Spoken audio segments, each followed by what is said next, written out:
तो गांव का एक आदमी आया, संत जी से बोला महाराज जी चलो फलाने से मिल लो। संत जी बोले ना मैं उसके घर जाके नहीं मिलूंगा, वो यहीं आएगा मैं यहीं मिल लूंगा। अरे बोले वो यहाँ कहाँ आएगा? बोले अभी वो तो बाहर जा रहा है। संत जी बोले अभी बाहर जाने दो, जहां जाना जाने दो, वापस आएगा तो यहीं जहां हम हैं। वो कहाँ थे? शमशान में थे।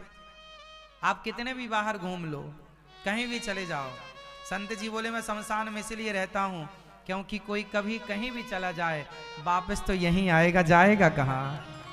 आना तो यहीं है। तो घूम लो जितना घूमना है, मस्ती कर लो जितनी करनी है, आना तो यहीं है।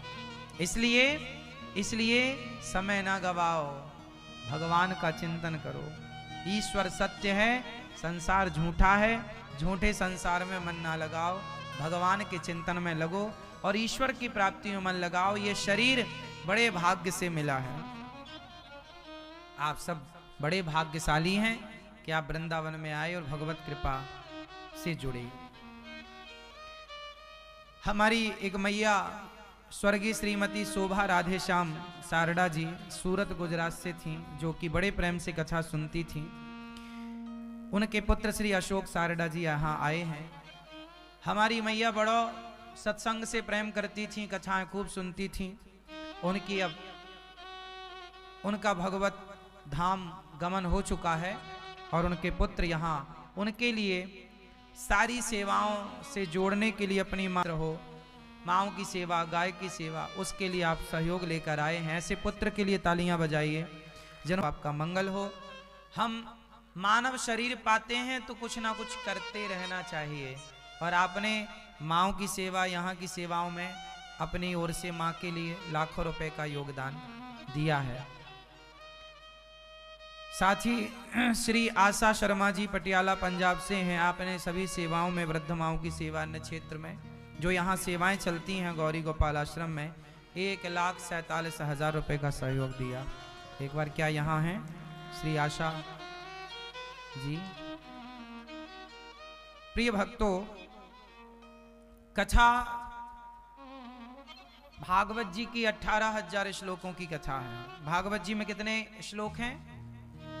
335 अध्याय, 12 स्कंध और सुखदेव और परीक्षित का संवाद, सुखदेव और परीक्षित जी का संवाद, सुखदेव भगवान और परीक्षित जी की चर्चा है।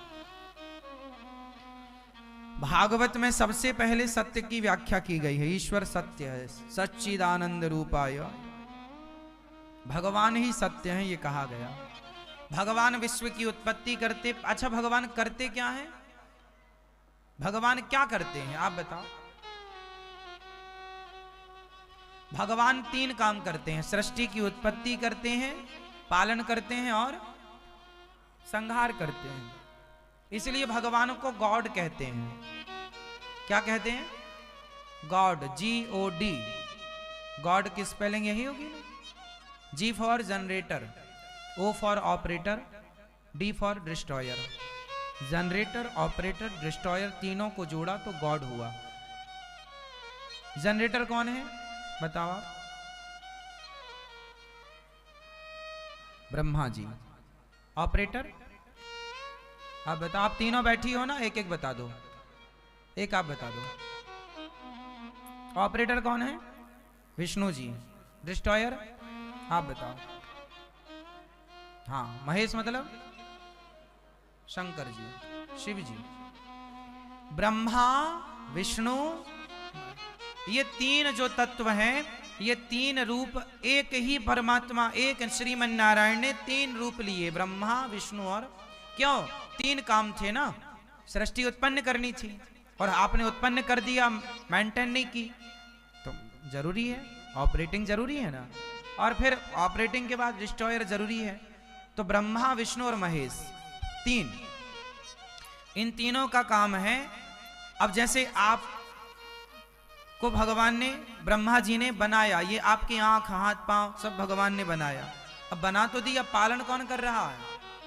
आप अपनी मां के पेट से बाहर आए तो पालन किसने किया आपका? बता। मां ने? जब आप पैदा होते हैं तो क्या पीते हैं? बोलो, क्या पीते हैं? दूध पीते हैं। वो दूध कहां से आता है? किसकी फैक्ट्री से सप्लाई है? मां के आंचल में दूध कहां से आया? कौन था दूध भरने वाला? जब बच्चा पैदा नहीं हुआ ना, तब तक दूध नहीं होता मां के आंचल में। होता है मां के आंचल में तब दूध होता है जब बच्चा पैदा नहीं होता? बोलो, नहीं। बच्चा पैदा हुआ तो अपने आप दूध की धारा बहने लग जाती है। कौन है ये व्यवस्था करने वाला? बोलो, मैया। ओ मैया, कहां खोई हो मेरी मां? कहां ध्यान है आपका? चलो बताओ, मां के आंचल में दूध किसने भरा? किसने भरा? खून ही क्यों नहीं निकल आता? दूध ही क्यों निकलता है?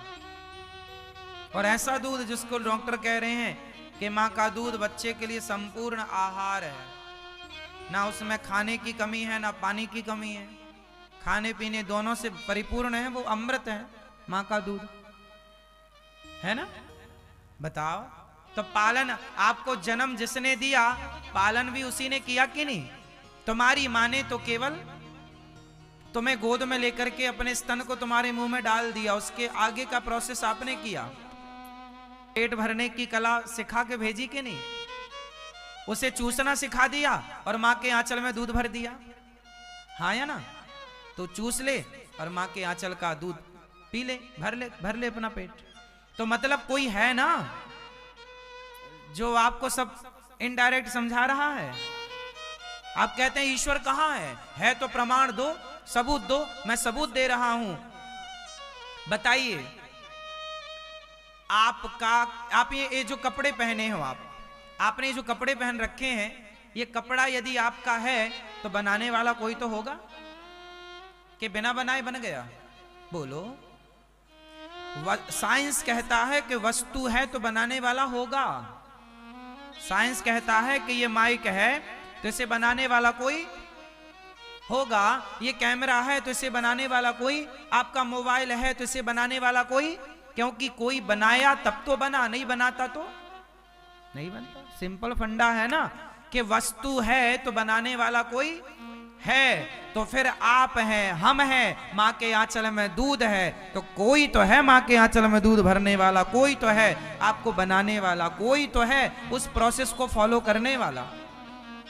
9 महीना ही लगता है बच्चे को, कोई तो है जो 9 महीने के समय में वो आपको सही जगह पर आपकी आंख, कान, मुंह, हाथ, पांव, नाक पूरा तैयार करके बाहर कर देता है। आप भी कोई चीज बनवाएं किसी से तो उसमें भी टाइम लगता है। आप नया घर बनवाएं तो नया घर बनवाने में भी सालों लग जाता है। ऐसे ही नया जीवन परमात्मा दे रहे हैं तो 9 महीने का समय ले रहे हैं, और 9 महीने में सुव्यवस्थित हमने कुछ भी नहीं किया। एक छोटा सा प्रोसेस था जो माँ बाप ने पूरा किया, उसके बाद आगे सारा प्रोसेस किसने निभाया? जोर से। पानी की बूंदों से इंसान तैयार होता है, हाँ या ना? बोलो हाँ या ना? पानी की बूंदों से इंसान का निर्माण होता है। कौन है? कोई तो है ना करने वाला, वरना कैसे बिना किए हो गया? कहते हैं, राम कहते हैं, कृष्ण कहते हैं, मूल तत्व एक नारायण है, वह एक 3 भागों में डिवाइड हुआ, ब्रह्मा विष्णु महेश, और फिर वही एक बाद में 24 भागों में डिवाइड हुए, जिन्हें 24 अवतार कहते हैं। राम, कृष्ण, नरसिंह, वामन, धन्वंतरी, कपिल, मोहिनी, कच्छप, ऐसे वामन 24 अवतार। तो वह परमात्मा एक 3 भागों में डिवाइड हुआ, सृष्टि के लिए और लीला के लिए 24 भागों में। फिर से दोहराता हूं, बोलिएगा। सृष्टि के लिए कितने भागों में डिवाइड हुए भगवान? जोर से 3 भागों में। और लीला के लिए? लीला के लिए? लीला के लिए? लीला के लिए 24 भागों में डिवाइड हुए, 24 रूपों में आए, और सृष्टि के लिए 3 रूपों में आए, ब्रह्मा, विष्णु और महेश। तो विश्वोत्पत्त्यादि हेतवे तापत्रय विनाशाय, जो भगवान हमारे सारे दुखों को दूर करते हैं। दुख कितने प्रकार के होते हैं मैया? ओ पंचायती मैया, कर लो पंचायत। चलो बताओ, दुख कितने प्रकार के होते हैं मैया? बताओ मेरी माँ चश्मा वाली मैया, दुख कितने प्रकार के होते हैं? बहुत प्रकार के। एक प्रकार बताओ, एक जैसे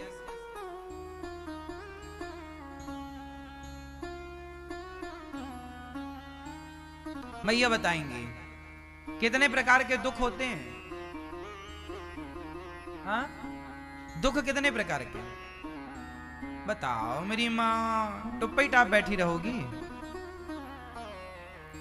कुछ तो बोलो मेरी माँ। नहीं बोलोगी? गुस्सा हो क्या? आप बताओ, दुख कितने प्रकार के होते हैं? 1 2 3 4 5, कुछ तो बोलो। जितना पता उतना ही बोलो। कोई फांसी थोड़ी लग जाएगी। हाँ? अनगिनत ना, गलत उत्तर। अनगिनत नहीं होते। गिनती अनगिनत होते तो हम ये सवाल ही क्यों करते आपसे? कितने प्रकार के दुख होते हैं? मैया बताएंगी चश्मा वाली, पीछे वाली मैया, सोफे पे बैठी हैं, पीली साड़ी है। बताओ। हाँ हाँ बताओ बताओ।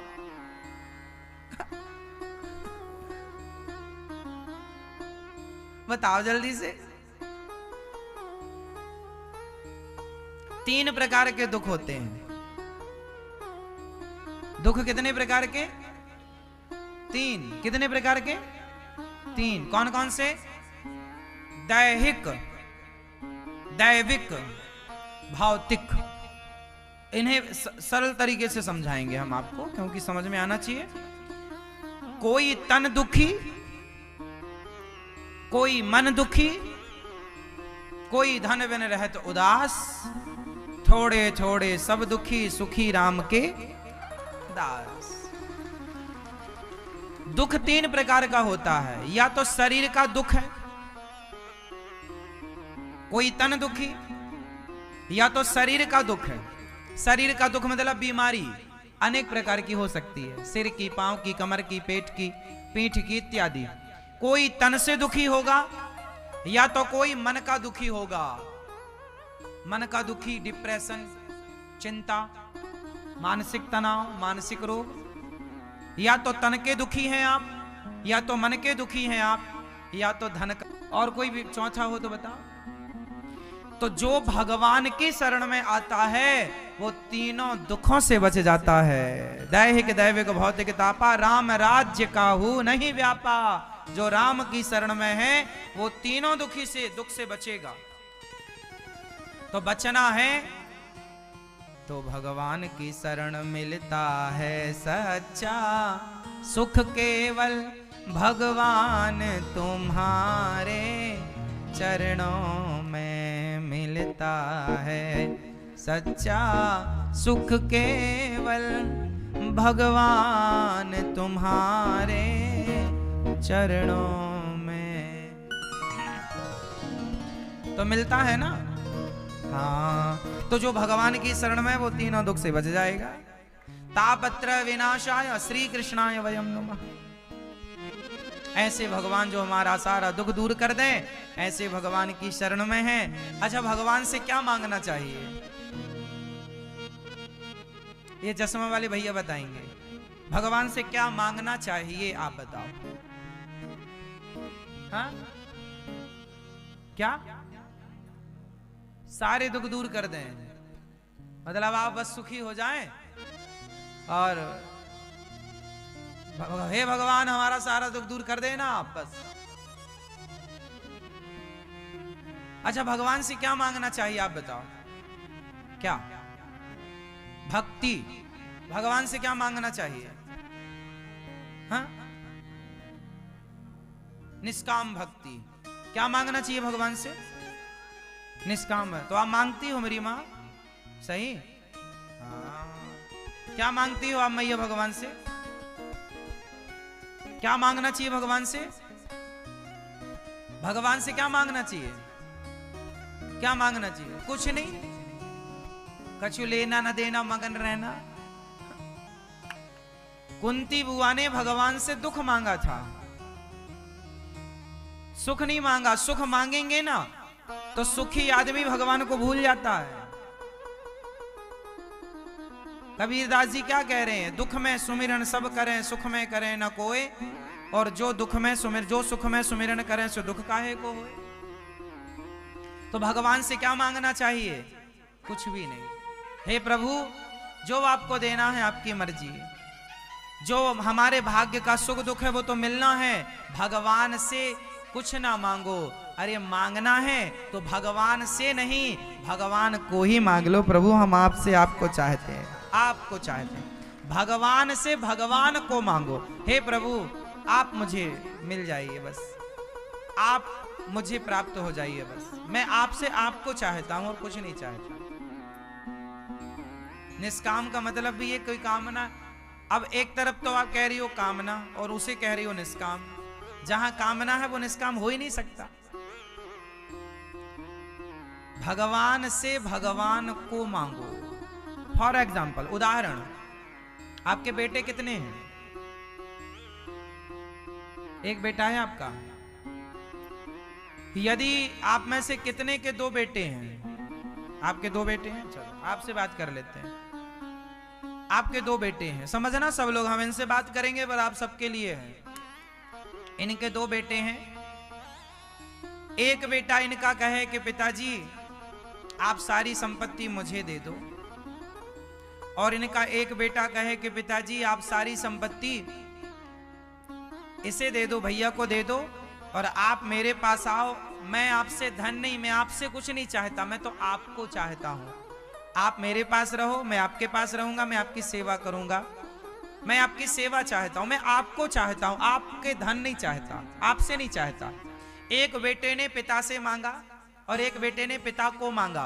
पिता से मांगा, पिता को मांगा। बोलो पिता से मांगा, बोलो पिता से मांगना। दोहराओ मेरी मां। पिता से मांगना, जोर से बोलो, पिता से मांगना और पिता को मांगना। ये दोनों बातें एक ही हैं कि अलग अलग हैं? हाँ, अलग है। पिता से मांगना और पिता को मांगना, दोनों बातें अलग हैं। भगवान से मांगना और भगवान को मांगना, ये अलग अलग है। तो आपको क्या चाहिए? भगवान से या भगवान को? से भी चाहिए? नहीं। अब मैं से पे आता हूं, क्लियर करूंगा पूरा, बिल्कुल आपकी समझ में आएगा। भगवान को मांगो, फिर भगवान से मांगने की जरूरत नहीं पड़ेगी। कैसे? एक बेटा पिता से कहे कि पिता जी आप सारा धन मुझे दे दो और आप जाओ, और दूसरा बेटा कहे कि पिताजी मैं आपको चाहता हूं, आपसे नहीं चाहता। तो स्वाभाविक पिता जो पिता को मांगेगा तो पिता सारा धन भी उसी को देगा। समझ जाएगा कि कौन लायक है। वो उसे नालायक को देगा क्यों?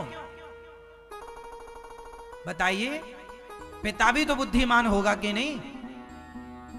तो परमात्मा बुद्धिमान है या नहीं? वो उसे क्यों देगा? भगवान पिता को मांगना और पिता से मांगना, एक और उदाहरण से समझते हैं इस बात को। अच्छा ये बताइए, छोटा सा बच्चा है, मैया मोबाइल चला लो मेरी माँ। हाँ, कथा तो रोज मिल जाएगी, मोबाइल थोड़ी रोज मिलेगा। सुनो, एक छोटा सा बच्चा है, समझिएगा, 3 महीने का, 6 महीने का, इतने बच्चे की बात मैं कर रहा हूं। अब 3-6 महीने का बच्चा है, 8 महीने का बच्चा है। अब बताओ, उसे भूख लगी है तो क्या उसे बोलना पड़ता है कि मां दूध पिलाओ? क्या कहना पड़ता है? नहीं कहना, वो कह ही नहीं पाता ना, उसके पास शब्द नहीं है। अभी 6 महीने का बच्चा थोड़ी कुछ कहता है। अच्छा, 6 महीने के बच्चे को भूख लगती है तो क्या कहता है?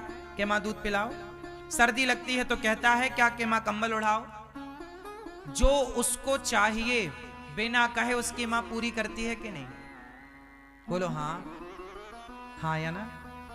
बिना कहे, माँ से उसने कुछ भी नहीं कहा, पर बिना कहे माँ ने पूरा किया, क्योंकि वो माँ के आश्रित है, क्योंकि वो माँ के भरोसे है। हाँ, जब माँ के भरोसे बच्चा होता है ना, तो बिना कहे माँ सब कुछ करती है। उसे नहलाती, धुलाती, कपड़े बदलती, उसका मलमूत्र साफ करती, कुछ नहीं कहता वो तो मलमूत्र कर लेता है और उसी में पड़ा रहता है। वो नहीं कहता कि हमने छिच्छी कर ली है या सुसु कर ली है, वो तो पड़ा है। माँ देखती है और माँ समय से सब करती है, बिना कहे माँ सब